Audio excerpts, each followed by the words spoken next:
साम्राज्य, सामान्यांचा असामान्य आवाज।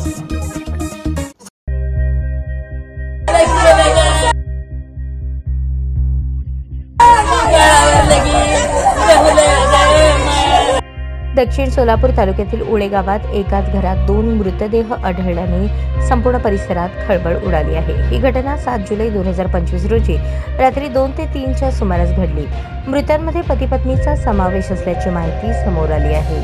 उळे गावात घडलेल्या या घटनेने सोमवारी संपूर्ण परिसरात खळबळ उडाली। गोपाळ लक्ष्मण गुंड वय 30 आणि त्यांची पत्नी गायत्री गोपाळ गुंड वय 22 अशी मृत दोघांची नावे आहेत। गायत्री गुंड यांचा मृतदेह खोलीत फरशीवर पडलेल्या अवस्थेत आढळला, तर गोपाळ गुंड यांनी दुसऱ्या खोलीत नायलॉनच्या दोरीने गळफास घेतलेल्या अवस्थेत आढळले। या घटनेची माहिती गावातील पोलीस पाटील पांडुरंग कुंभार यांना मिळताच त्यांनी तात्काळ तालुका पोलीस ठाण्याला कळवले। पोलिसांनी घटनास्थळी धाव घेत दोन्ही मृतदेह शवविच्छेदनासाठी सोलापूर येथील शासकीय रुग्णालयात पाठवले।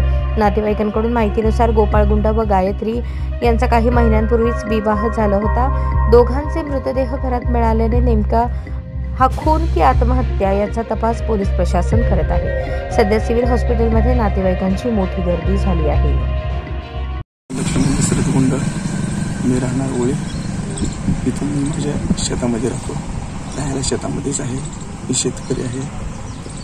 माझ्या मुलाचं लग्न लव्ह मॅरेज झालेलं होतं, अंदाजे 2-2.25 महिने झालेलं होतं।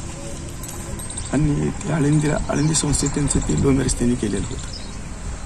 ती उशीर होती नवरा बायको, आणि त्या दोघांचं काय झालं हे काय मला माहीत नाही। ती उशीर होती चांगली। आम्ही गवळे, मुलगा माझा गवळे दूध घालतात। ती जी मुलगी आहे त्या मुलीच्या घरी दूध होतो त्यांच्यावर, त्यांची काहीतरी अशी ओळख झालेली असत। इथूनच यांचं काहीतरी प्रेम प्रकरण झालेलं आहे असं